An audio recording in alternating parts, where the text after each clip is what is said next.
आज हम लोग मैरिज प्रपोजल का समरी पढ़ेंगे। कुछ दिन पहले मैंने इसको क्लास में डिस्कस किया था, तो इस समरी को मैंने इस हिसाब से लिखा है कि आपका जो ऑब्जेक्टिव हो, जो इम्पोर्टेंट ऑब्जेक्टिव है, वो अगर आप इस समरी को ढंग से पढ़ते हैं और इसको लिखने की कोशिश करते हैं तो साथ साथ आपका ऑब्जेक्टिव भी कंप्लीट हो जाए, जो कि एग्ज़ाम में मोस्ट लाइकली या एग्ज़ाम में मतलब एग्ज़ाम के पॉइंट ऑफ व्यू से, एग्ज़ाम के हिसाब से इम्पॉर्टेंट है। देखिए, मैरिज प्रपोजल ये एक प्ले है और ये वन एक्ट प्ले है। जनरली जो एक ड्रामा होता है, एक प्ले होता है, उसमें 5 एक्ट होता है, इसमें एक एक्ट है। ठीक है, तो ये बहुत इंपॉर्टेंट है, आप इसको ध्यान रखिएगा कि अगर कोई क्वेश्चन में पूछा जाए कि मैरिज प्रपोजल कितने एक्ट का प्ले है, तो ये वन एक्ट प्ले है।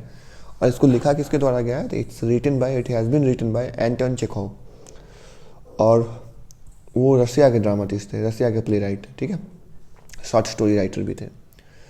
और इस प्ले में दिस प्ले हैज़ 7 सीन्स, इसमें 7 सीन है। ये कुछ ऑब्जेक्टिव के पॉइंट ऑफ व्यू से, ऑब्जेक्टिव के हिसाब से भी ऐसे भी इंपॉर्टेंट है, तो आप इसको ध्यान रखिएगा। ठीक है, ये जो प्ले है ये बड़ा इंटरेस्टिंग प्ले है और ये कॉमेडी है, मतलब कॉमेडी जिसका हैप्पी एंडिंग हो। और इस प्ले को जब आप पढ़ेंगे तो बहुत हंसेंगे आप, इसको मतलब इसको पढ़ के बहुत हंसी आती है। कॉमेडी उसी लिए लिखा भी जाता है कि कॉमेडी पढ़ के आप हंसें।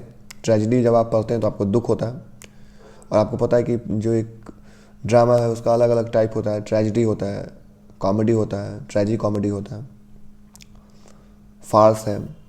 तो ये सब टाइप्स ऑफ ड्रामा में स्टोरी ऑफ इंग्लिश में भी ऐसा क्वेश्चन आता है। ठीक है, अभी वापस आते हैं समरी की तरफ। तो ये जो देखिए, जब आप ड्रामा फिल्म की तरह होता है, जैसे फिल्म में कैरेक्टर्स होता है, हीरो है, हीरोइन है, विलन है, वैसे ही ड्रामा में भी कैरेक्टर होता है, अलग अलग कैरेक्टर होता है।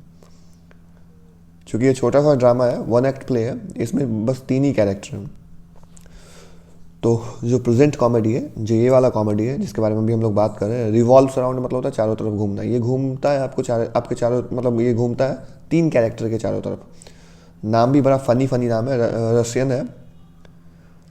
प्ले है, तो इसलिए इसका नाम थोड़ा सा अजीब लगेगा आप लोगों को, बड़ा फनी है। चोबोको नाम है।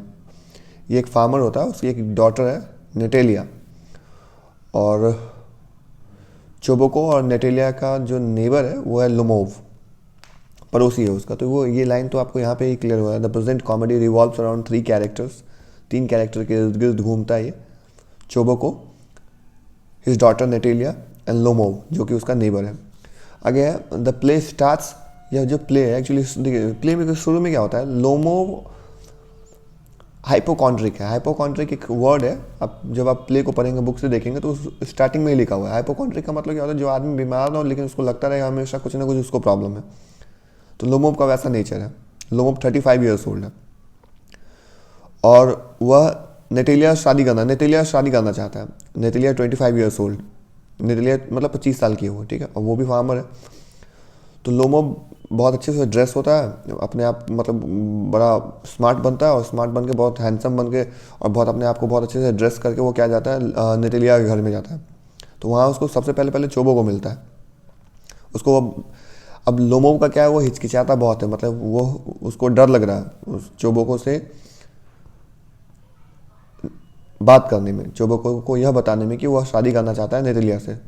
तो नेचुरली डरा हुआ है, लेकिन फिर भी जैसे तैसे वो बोल देता है चोबोको कि वह नेटेलिया से शादी करना चाहता है। अब चोबोको क्या करता है, जब वो जाता है घर के अंदर नेटेलिया को बुलाने, तो वो उसको नहीं बताता है कि भाई मतलब लोमोव शादी का प्रस्ताव लेके आया तुम्हारे लिए वो। ठीक है, चलिए। तो ये जो प्ले होता है, इस पूरे प्ले का जो सीन है, ये होता कहाँ है सब कुछ, तो नेटेलिया के और चोबोको का जो घर है उसके ड्राइंग रूम में। ठीक है, ड्राइंग रूम आप वह रूम मान लेते हैं जिसमें आप सबसे पहले किसी के घर में जाएंगे तो आप ड्राइंग रूम में एंटर करते हैं। ठीक है, तो ये जो प्ले है ये शुरू होता है कब, जब यहाँ से पढ़ रहे हैं, द प्ले स्टार्ट्स, ये प्ले शुरू होता है when Lomov goes to Natalia's house, जब लोमोव नेटेलिया के घर जाता है विद व्यू टू मतलब क्या होता है, कुछ करने के उद्देश्य से। ठीक है, आप इसमें एक चीज़ ये याद रख सकते हैं कि जब आप देखिए प्रीपोजिशन के हिसाब से भी यहाँ पे कुछ सीख सकते हैं। विद व्यू टू के बाद विद व्यू है, उसका टू यूज़ होगा, और उसके बाद अगर वर्ब का कोई फॉर्म होगा तो वी फॉर यूज़ होता है। ठीक है, तो ये एक एडिशनल इन्फॉर्मेशन है, एक्स्ट्रा जानकारी है, आप ध्यान रख सकते हैं इस बात को। तो वो लोमोव के घर जाता है, लोमोव नेटेलिया घर जाता है, उसको प्रपोज करने के उद्देश्य से, बट वो हिचकिचाता है, हेजिटेट मतलब हिचकिचाना होता है, and starts talking about ox meadows, और वो किसके बारे में बात करना शुरू कर देता है, ऑक्स मीडोज, ये खेत का नाम है। अब ये लोग फार्मर्स हैं, किसान हैं, तो फिर बातचीत भी तो वैसा ही होगा, खेत के बारे में होगा, एनिमल्स के बारे में होगा, डॉग्स के बारे में होगा, मुर्गियों के बारे में होगा। किसान अगर से प्ले में जो कैरेक्टर्स हैं वो किसान हैं, तो वो किस चीज़ के बारे में बात करेंगे, इन्हीं चीज़ों के बारे में बात करेंगे। वो नासा में कौन कौन सा डेवलपमेंट हो रहा है और अमेरिका किन चीज़ों की खोज कर रहा है, ये तो बात नहीं करेंगे। किसान तो ऐसे बात नहीं करते। तो ये लोग बात करना शुरू कर देते हैं किसके बारे में, ऑक्स मीडोज के बारे में। अब ये ऑक्स मीडोज एक खेत है जो डिस्प्यूटेड है। डिस्प्यूटेड मतलब पता नहीं है किसका है, ये विवादित प्रॉपर्टी है, ठीक। तो किस विवादित क्या है, डिस्प्यूटेड लैंड क्या है, डिस्प्यूटेड मतलब विवादित होता है, विवादित जमीन क्या है, तो ऑक्स मीडोज, ठीक है। फिर से वापस आते हैं हम एक बार, यहाँ से पढ़ रहे हैं, ठीक है। ये जो प्ले है, ये जो कॉमेडी है, ये 3 कैरेक्टर के इर्द गिर्द घूमती है। चोबोको, उसका हिज डॉटर नेटेलिया और लोमोब जो कि उसका पड़ोसी है। द प्ले स्टार्ट्स, प्ले शुरू तब होता है when Lomov goes to Natalia's house, जब वो उसके घर जाता है with a view to proposing her, उसको प्रपोज करने के उद्देश्य से। बट ही हेजिटेट्स, वो हिचकिचाता है, और हिचकिचाता है तो वो बात करना किसके बारे में शुरू कर देता है, ऑक्स मीडोज के बारे में, जो कि एक डिस्प्यूटेड लैंड है, एक विवादित जमीन है। अब दोनों को लगता है कि उसका है। अब इस बात के ऊपर क्या होता है ना, both of them start arguing, दोनों आदमी बहस करना शुरू कर देते हैं। लोमोब कंप्लीटली भूल जाता है कि वो आया क्यों है। लोमोब आया होता है शादी का प्रस्ताव लेके, लेकिन वो करने क्या लगता है, वो नेटेलिया के साथ लड़ाई करने लगता है, आर्ग्यू करने लगता है, बहस करने लगता है। यहाँ एक एडिशनल इन्फॉर्मेशन ये है कि स्टार्ट के बाद वर्ब का कौन सा फॉर्म यूज़ होता है, V4 यूज़ होता है, ठीक है। फिर यहाँ पे लोमोव गेट्स टेरिबली एंग्री, बहुत ज़्यादा गुस्सा हो जाता है वो, and walks out of her house, उसके घर से बाहर निकल जाता है। घर से बाहर निकलता है वो इसलिए क्योंकि नेटेलिया उसको मतलब नेटेलिया बोलती है उसको वहाँ से भागने के लिए, जाने के लिए। अब अभी तक नेटेलिया को ये पता नहीं है कि लोमोव क्यों आया था। उसको पता था कि बस ऐसे ही मिलने आया है, या क्योंकि चोबोको ने उसको बताया नहीं होता है, तो अभी तक उसको पता नहीं है कि लोमोव क्यों आया है। जब लोमोव को यह भगा देती है अपने घर से, फिर चोबोको वहाँ पे आता है, और चोबोको उसको बताता है कि Lomov wanted to propose her, यहाँ पे लिखा हुआ। But when Chubukov tells Natalia, जब चोबोको नेटेलिया को बताता है कि Lomov wanted to propose her, Lomov उसके सामने शादी का प्रस्ताव रखने वाला था, या रखना चाहता था। अब यह सुन के शी स्टार्ट्स क्राइंग, वो रोना शुरू कर देती है, ठीक है। स्टार्ट के बाद देखिए अगेन V4 यूज़ हुआ। एंड रिक्वेस्ट हर फादर, वो अपने पापा को रिक्वेस्ट करती है, अपने फादर को रिक्वेस्ट करती है टू ब्रिंग हिम बैक, उसको वापस लाने के लिए। अब यहाँ एक चीज़ ये पता चलता है कि नेटेलिया ने तो लड़ाई कर लिया उसके साथ, क्योंकि उसको पता नहीं था कि लोमोव शादी का प्रस्ताव लेके आया। लेकिन जब उसको ये पता चलता है कि लोमोव शादी का प्रस्ताव लेके आया होता, मैरिज प्रपोजल लेके आया होता, तो वो रोने लगती है, और वो अपने पापा को बोलती है कि आप उसको वापस जाकर बुला के ले आओ। अब इसने भगाया है उसको, चोबोको ने भी उसको बहुत भला बुरा कहा है, उसको बहुत डांटा है, उसको बहुत सुनाया, इवन उसको अब्यूज़ किया है, उसको घर से निकाल दिया। उसके बाद जब नेटेलिया को ये पता चलता है कि वो प्रपोज करना चाहता था, तो वो अपने पापा को बोलती है कि आप उसको बुला के लेके आओ फिर से। अब इसमें होता ही है, यहाँ एक शॉर्ट टाइप क्वेश्चन का आंसर बनता है कि कभी कभी ऐसा क्वेश्चन पूछता है कि क्या आपको लगता है कि नेटेलिया लोमोव से शादी करना चाहती है। तो इसका आंसर यहाँ पे स्पष्ट है, क्लियर है कि नेटेलिया चोबोको से लड़ती है, लेकिन तब तक लड़ती है, उसको घर से निकाल भी देती है। लेकिन जब उसको ये पता चलता है कि वो शादी का प्रस्ताव लेके आया था, मैरिज प्रपोजल लेके आया हुआ था, मैरिज मतलब शादी, प्रपोजल मतलब प्रस्ताव, जब उसको ये पता चलता है कि शादी का प्रस्ताव लेके आया था, तो वो अपने फादर को बोलते हैं, चोबोको को बोलती है कि आप उसको वापस लेके आओ।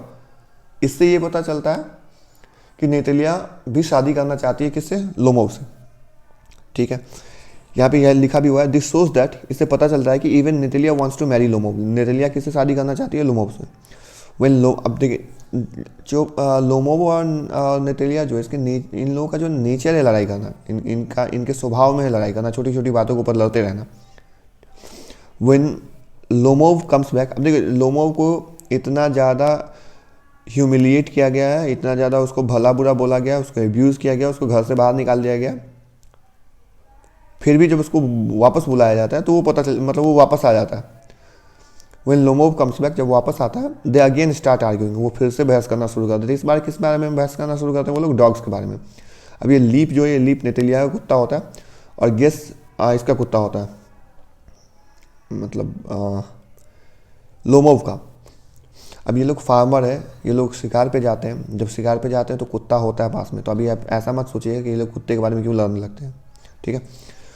और यहाँ पे लीप का जो प्राइस है वो है 85 रूबल्स, रूबल्स याद रखिएगा, ठीक है। और गेस का जो है वो 125 होता है। ये ऑब्जेक्टिव के हिसाब से इंपॉर्टेंट है कि मैं इस तरह से बता रहा हूँ आपको कि दोनों चीज़ में बेनिफिट हो। आपका ऑब्जेक्टिव भी इंपॉर्टेंट, ऑब्जेक्टिव इस समरी को पढ़ते पढ़ते कंप्लीट हो जाना चाहिए, ठीक है। उसके बाद है बट दिस टाइम अराउंड, इस बार जब ये लोग लीप और गेस के बारे में लड़ना शुरू कर देते हैं, नेटेलिया बोलते हैं लीप बहुत अच्छा है, लोमो बोलता है गेस बहुत अच्छा है, इस पर बहुत ज़्यादा डिस्कशन होने लगता है, फिर उससे बहुत ज़्यादा आर्ग्यूमेंट होने लगता है, बहस होने लगता है। लेकिन इस बार क्या करता है, चोबो को आता है, वो तो अपनी डॉटर का ही साथ देता है, मतलब उसका साइड लेता है नेटेलिया का, लेकिन इस बार वो थोड़ा वाइजली मतलब बुद्धिमानी से काम करता है। एक्ट मतलब काम करना हुआ यहाँ पे। दिस टाइम अराउंड मतलब हुआ इस बार, है ना। इस बार चोबो को एक्ट्स वाइजली, वो बुद्धिमानी से काम करता है and persuades them to get married, और उसको बोलता है शादी कर लेने के लिए, दोनों को बोलता है कि शादी कर लो, शादी कर लो। And finally their marriage is solemnised, और आखिरकार उनका शादी होता है। देखिए इसमें बहुत कुछ है जो नहीं बताया गया है, मतलब कि बहुत सारा चीज़ ऐसा है, बहुत फ़नी चीज़, बहुत सारा इंसिडेंट ऐसा है जो समरी में तो बताना संभव नहीं है। उसके बाद है चोबो को हीव से sigh of relief. Heave sigh of relief क्या होता है ना, ये एक फ्रेज है जिसका मतलब होता है राहत की सांस लेना। तो जब नेटेलिया और चोबो की शादी हो जाती है तो नेटेलिया और लोमोव की जब शादी हो जाती है तो चोबो को राहत की सांस लेता है, ठीक है। तो ये उसका समरी है। आई होप ये आप लोगों को समझ में आया। इस पे ना इसी वीडियो में 2-3 क्वेश्चन इसका जो इंपॉर्टेंट है वो मैं आपको एक्सप्लेन कर देता हूँ, ताकि एक साथ ही सब कुछ हो जाए, ठीक है। एक सेकेंड,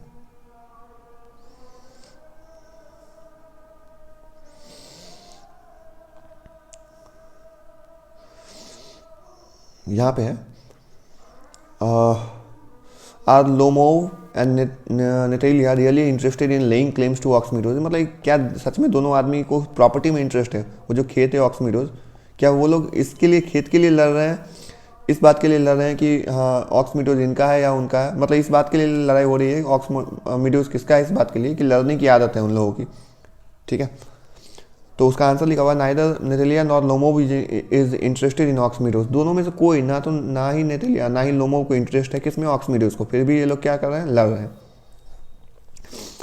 ये कैसे पता चलता है कि किसी को इंटरेस्ट नहीं है? तो each is ready to give the Ox Meadows to the other, पर मतलब कि दोनों आदमी ऑक्समीडोज एक दूसरे को देने के लिए तैयार है। लोमो बोलता है कि मैं तुमको ऑक्समीडोज दे दूंगा, तो नेटेलिया बोलती है कि तुम मेरा ही सामान मुझे ही को देगा, या मेरा ही प्रॉपर्टी मुझे को वापस कर रहा है। मतलब उसको ऑक्समीडोज में इंटरेस्ट नहीं है, उसको लड़ने में इंटरेस्ट है, ठीक है। आगे है फिर वही है, but neither of them wanted, दोनों में से किसी को चाहिए नहीं है, लेकिन वो लोग क्या कर रहे हैं, आर्ग्यू कर रहे हैं, बहस कर रहे हैं। दे आर आर्ग्यूइंग, वो लोग बहस कर रहे हैं for the sake of arguing, बहस करने के लिए, ठीक है। फॉर द सेक ऑफ एक फ्रेज है, मतलब कुछ के चलते कुछ करना, ठीक है। आगे है वो जो क्वेश्चन मैंने अभी कुछ देर पहले बताया था जब समरी पढ़ा रहा था मैं आप लोगों को। Do you think Natalia was also interested in marrying Lomov? क्या आपको लगता है कि नेटेलिया को भी इंटरेस्ट है लोमोव से शादी करने में? तो उसका आंसर लिखा हुआ है, अभी ये क्या, सिंस मतलब चूंकि होता है ना। Since Natalia does not know that Lomov has come to propose her, चूंकि नेटेलिया को पता नहीं होता, वह नहीं जानती है कि लोमोव उसको प्रपोज करने आया है, उसके लिए शादी का प्रस्ताव लेके आया। शी क्वारल्स विथ लोमोव, वो उसके साथ लड़ती है, वो किस बात के लिए, ऑक्समीडोज के लिए, ऑक्समीडोज के मुद्दे के ऊपर। ऑक्समीडोज आपको पता है कि एक खेत है, ठीक है। अब खेती बोलेंगे इसको अगर ट्रांसलेट करेंगे तो, ठीक है। वो उस जो कि डिस्प्यूटेड है, डिस्प्यूटेड मतलब विवादित है, किसी को पता नहीं किसका है वो। आगे she even tells Lomov to leave her house, वो लोमोव को भगा भी देती है, बोलती है घर से निकल जाओ। बट लेकिन when she comes to know, जब उसको पता चलता है कि Lomov wanted to propose her, कि लोमोव शादी का प्रस्ताव लेके आया था उसके लिए, शी स्टार्ट्स क्राइंग, वो फिर से वो रोना शुरू कर देती है। And asks her father to bring him back, अपने पापा को बोलती है उसको वापस बुला के ले जाओ। अब इससे साफ पता चलता है, इससे क्लियर पता चलता है कि नेटेलिया भी लोमोव से शादी करना चाहती है। दिस शोज दैट, इससे यह पता चलता है कि यह दिखाता है कि even Natalia wanted to marry Lomov, Natalia भी किससे शादी करना चाहती थी, लोमोव से शादी करना चाहती थी। एक एक्सप्लेनेशन है, that's a load off my back who says this and why, ये लाइन कौन बोलता है? अब देखिए that's a load off my back क्या है ना, अगर आपके सर पे बहुत बड़ा बोझ रखा हुआ है और वो बोझ उतर जाए तो आप ऐसे बोलेंगे that's a load off my back. अब यहाँ पे सर नहीं है, मतलब पीठ है, मतलब एक बहुत बड़ा जिम्मेवारी आपके ऊपर है, बहुत बड़ा काम आपके सर के ऊपर है। जब आपका काम पूरा हो जाएगा तब बहुत हल्का महसूस करोगे, लाइट महसूस करोगे, अनबर्डन महसूस करोगे। तो चोबो को ऐसा ही महसूस करता है जब नेटेलिया की शादी हो जाती है। और ये लाइन बोला किसके द्वारा गया है? तो ये लाइन बोला गया चोबोको के द्वारा। This line is spoken by Chubukov, वो चोबोको के द्वारा बोला गया after Natalia's marriage with Lomov, जब नेटेलिया की शादी हो जाती है लोमोव के साथ। चोबोको नोज दैट, वो जानता है कि both Natalia and Lomov want to marry each other, वो जानता है इस बात को कि नेटेलिया और लोमोव दोनों एक दूसरे से शादी करना चाहते हैं। बट प्रॉब्लम ये होता है वेन एवर दे मीट, जब भी वो लोग मिलते हैं दे स्टार्ट क्वारलिंग, वो लोग क्या करना शुरू करते हैं।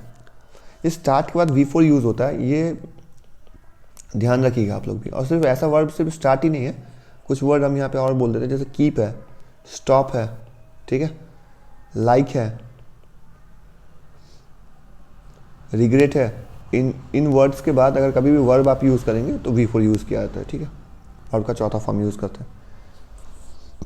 तो sorry, so when they final, इसलिए जब उन लोगों की फाइनली शादी हो जाती है, Chubukov heaves a sigh of relief, वो राहत की सांस लेता है। इस वर्ड को हम लोगों ने समरी में भी देखा था। ही फील्स अनबर्डेंड, उसको हल्का महसूस होता है, उसको लगता है उसका बोझ उतर गया। उसके बाद वो ये लाइन बोलता है that's the load off my back. देखिए समरी में तो सब कुछ को एक्सप्लेन करना संभव नहीं है, हर कुछ को। और ये जब वीडियो बनाया गया इसको प्रॉपरली एग्जाम मतलब इस हिसाब से बनाया गया कि आपको एग्जामिनेशन पॉइंट ऑफ व्यू से, एग्जाम के हिसाब से आपको हेल्प। और इसमें बहुत कुछ है। आप जब पूरे प्ले को अगर मैंने किसी को क्लास में पढ़ाया होगा तो उसको लग रहा होगा कि हाँ बहुत सारा चीज़ सर ने नहीं बताया इस वीडियो में, तो आप ये मान के चलिए समरी है, इसको इस हिसाब से बताया गया। आप इतना एग्जाम के हिसाब से आप इसको कंप्लीट कीजिए, लिखिए। अगर याद करने की ज़रूरत महसूस होती है तो याद कीजिए, ठीक है। और याद करने के बाद इसको कॉपी में लिख के देखिए, स्पेलिंग मिस्टेक को चेक कीजिए, ठीक है। अगर सब कुछ ठीक है आपका तो फिर आप अच्छे से एग्ज़ाम में मतलब मार्क्स लेके आ पाएंगे, ठीक है। अभी आज के लिए इतना ही, इसको प्रिपेयर कीजिए। इसके बाद अगर होगा तो मैं एप्लीकेशन लिखना या किसी और चैप्टर का जो इंपॉर्टेंट क्वेश्चन है उसको एक्सप्लेन कर दूंगा, ठीक है। आज के लिए इतना ही, थैंक्स।